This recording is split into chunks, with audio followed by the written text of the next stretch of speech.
믿음에 관하여 계속해서 이야기합니다. 여러분, 믿음이 없이는 하나님을 기쁘시게 할 수 없습니다. 하나님께 나오는 자는 반드시 그가 계신 것과 그가 또한 자기를 찾는 자들에게 상 주시는 이심을 믿어야 한다고 이야기합니다. 그런데 그 믿음이 어디서 자랍니까? 들음에서 자랍니다. 들음은 그리스도의 말씀으로 말미암아라고 이야기합니다. 사랑하는 성도 여러분, 믿음이 자라는 것이 너무너무 중요한 게 오늘 로마서에서 바울이 계속해서 이야기하는 부분이 무엇입니까? 믿음으로 말미암아 우리는 살게 된다라는 것이죠. 오늘 1절에 보니까 내가 그리스도 안에서 참말을 하고 거짓말을 아니하노라. 나에게 큰 근심이 있는 것과 마음에 그치지 않는 고통이 있는 것은 내 양심이 성령 안에서 나와 더불어 증언하노니. 여러분, 주님과 함께 동행하고 우리가 주님 안에 있는 사람들은 마음에 기쁨도 있지만 고통도 있습니다. 여러분, 왜 마음에 기쁨도 있고 고통도 있을까요? 하나님이 그렇다는 것이죠. 하나님은 창조주이세요. 완전한 분이세요. 그런데 하나님도 영혼들 때문에, 백성들 때문에 고통을 당한다는 것이죠. 사도 바울조차도요, 자기가 기쁨도 있지만 고통도 따른다라고 이야기합니다. 성도 여러분, 우리가 하나님의 백성들을 생각할 때 우리가 아버지의 눈으로 영혼들을 바라볼 때, 하나님의 시각을 가질 때 영혼들을 바라보시며 아파하시는 그분의 마음을 알 수 있는 거예요. 하나님 아버지의 마음을 알 수 있는 거예요. 그래서 주님도 고통스러웠던 것처럼, 사도 바울도 고통스러웠던 것처럼 제자들도 역시나 고통스러웠겠죠.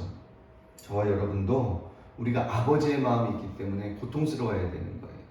왜냐하면 세상이 점점 타락의 길로 가고 교회가 점점 잘못된 방향으로 나아갈 때 우리도 고통스러워야 하는 것이죠.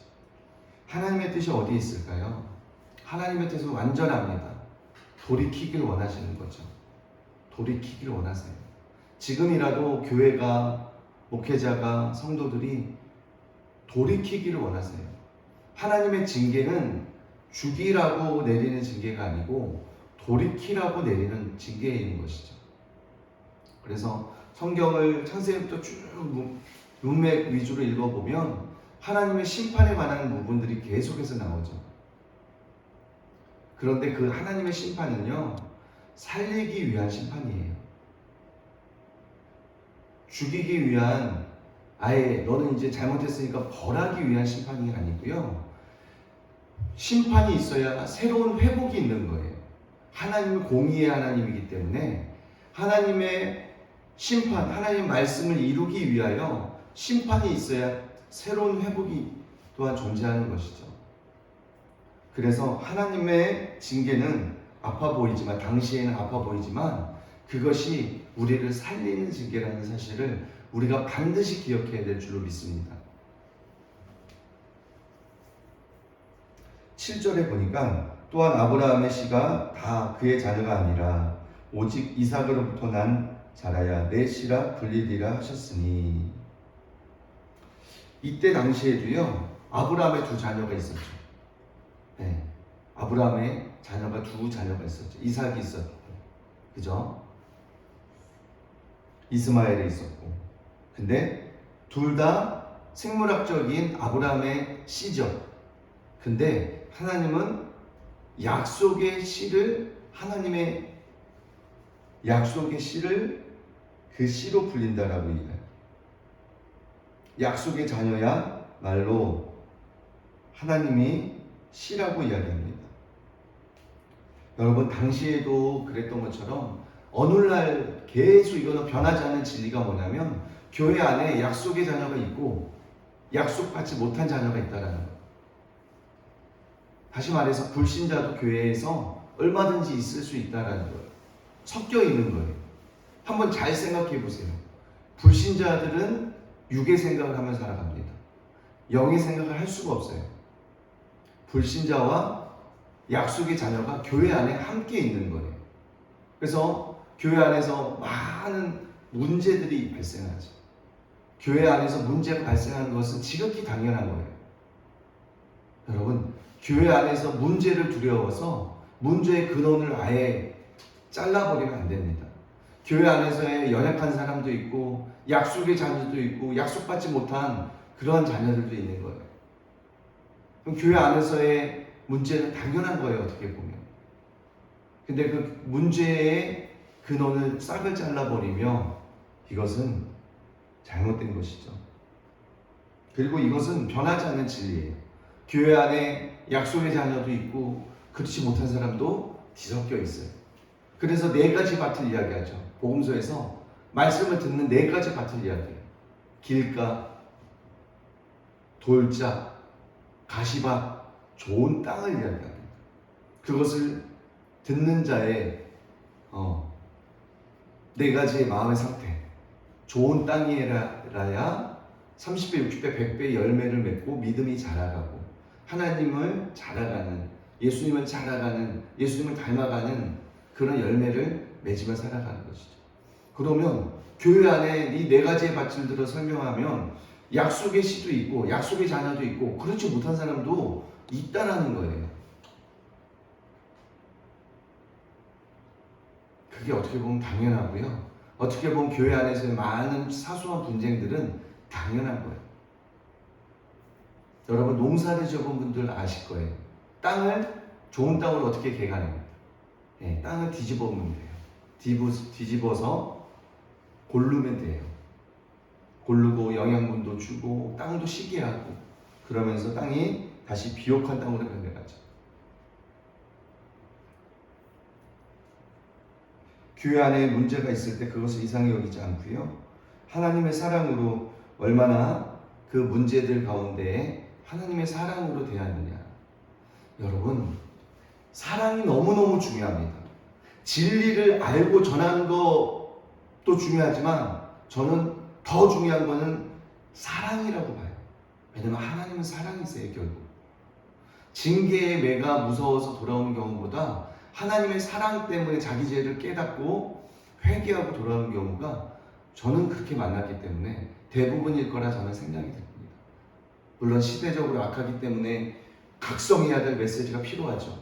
깨워야 될 메시지가 필요합니다. 그러나 징계 역시도 하나님의 사랑에 포함되어 있다는 사실을 우리가 잊지 않는다면 하나님의 사랑이 얼마나 중요한지를 다시 한번 생각할 수 있습니다. 11절에 그 자식들이 아직 나지도 아니하고 무슨 선이나 악을 행하지 아니한 때에 택하심을 따라 되는 하나님의 뜻이 행위로 말미암지 않고 오직 부르시는 이로 말미암아 서게 하려 하사.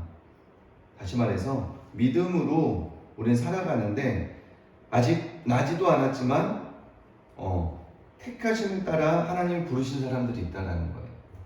만세 전에 우리가 태어나기도 전에 하나님의 자녀로 인을 치고 하나님의 자녀로 부르신 사람들이 있다라는 거예요. 그래서 그 사람들은 끝까지 주님이 계속해서 은혜를 공급하시고 주님의 길을 가게 한다는 것이죠.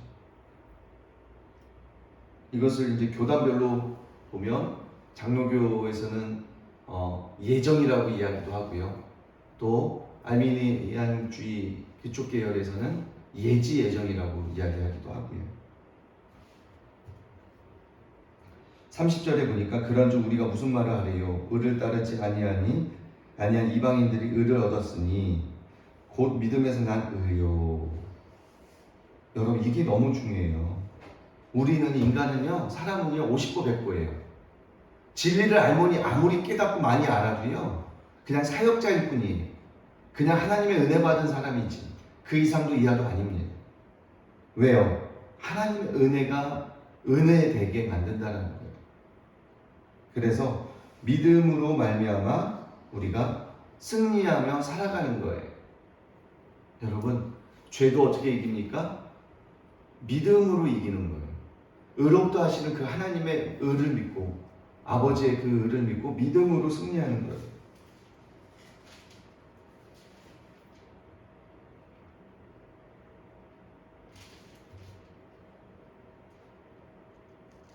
믿음으로.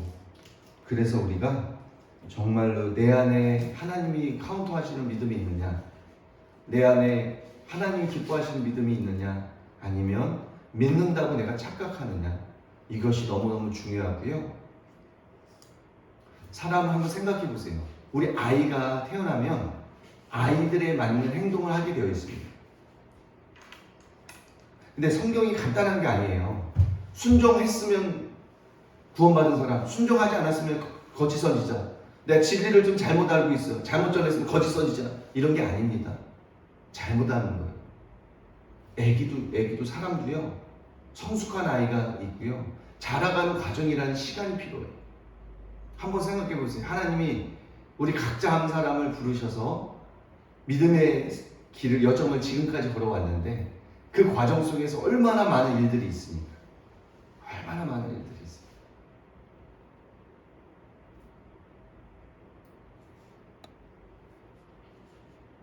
목회자가 잘못 알아서 진리를 잘못 이해해서 잘못 전할 수 있습니다. 잘못 이해하고 잘못 알아서 그렇게 믿어서 전하는데 가짜 선지자다, 가짜 종이다, 지옥 갈. 여러분, 이거 정말 무서운 발언이에요. 전 그거 아니라고 봅니다. 동기를 살피는 하나님이에요. 그 마음의 중심을 아시고 동기를 살피시는 분. 이 사람이 진짜 알면서도 고의적으로 영혼들을 잘못된 마음으로 전하느냐, 아니면 이 사람도 잘못 알고 모를 수 있잖아요. 사람 다 완벽하지 않기 때문에 하나님의 의로 그 사람이 되는 겁니다. 사람이 의로 되는 거예요. 하나님의 의로 말미암아, 하나님의 은혜로 말미암아 만들어지는 것입니다. 아무리 훌륭한 신학자라도, 아무리 훌륭한 목회자라도 그냥 사람일 뿐입니다. 절대 사람 따라가면 안 되는 거예요. 절대 사람 따라가면 안 됩니다. 담임 목사님이 예전에 초창기 때 너무 그런 말씀 많이 했던 것 같아요. 겸손한 만큼 믿는다. 본인은 사람들을 겸손한 만큼 믿는다. 여러분, 그게 맞습니다. 사랑은 온유하며 오래 참으며 자랑하지 아니하며. 그럼 뭐가 자랑일까요? 잘 생각해 보세요. 뭐가 자랑이죠? 우리가 자랑할 게 있나요? 없습니다. 다 하나님의 의로 되어지는 거예요. 거저받은 은혜 거저 나누어주고. 사람은, 저는 그렇게 믿습니다. 사랑으로 내가 섬기고 사랑으로 대할 존재이지 의지할 존재는 절대 못해요. 사람 의지하고 사람 따라가게 되는 순간 미혹되어 버리고요, 초점을 놓쳐버리는 거예요. 아무리 훌륭한 사람도 사람일 뿐입니다. 사역자일 뿐이에요. 아무리 훌륭한 목회자도, 아무리 훌륭한 신학자도 사람일 뿐이에요. 하나님의 은혜죠. 하나님의 은혜가 그 사람을 만든 것이죠. 그래서 우리는 믿음으로 말미암아, 누구를 믿어요? 예수 그리스도를 믿음으로 말미암아. 그러면 인격적인 교제가 우리 안에 이루어지면 어떤 게 있어요? 부모님과 자녀가 친밀하면 부모가 아무 말 안 해도 그냥 알아요. 자녀는 표정만 봐도 엄마 아빠가 화가 났구나, 싸웠구나, 엄마 아빠가 기분이 좋구나, 이 자녀는 아는 거예요. 그리고 엄마 아빠가 많은 이야기를 안 해도 한 말만 해도 이 말이 어떤 의미인지를 이 자녀는 압니다. 그래서 우리가 주님을 알고 친밀하게 주님을 아는 것이 너무너무 중요해요. 주님을 진짜 그분의 성품을 알고 인격적인 그 하나님을 내 인격적으로 교제하고, 그래서 내가 육신의 정욕, 안목의 정욕, 이생의 자랑이 내려지고 주님이 주시는 새로운 성품이 내 안에 자리 잡을 때 비로소 우리가 열매 맺는 삶을 살아갈 수 있는 거예요. 그때 그게 안 되면 우리는 열매를 맺을 수가 없습니다. 우리 스스로 열매 맺을 수가 없어요. 하나님의 은혜입니다. 그래서 오늘도 주님을 알아가기 위하여 저와 여러분이 기도하면서 나아가겠습니다. 개인 기도하면서 나아가겠습니다.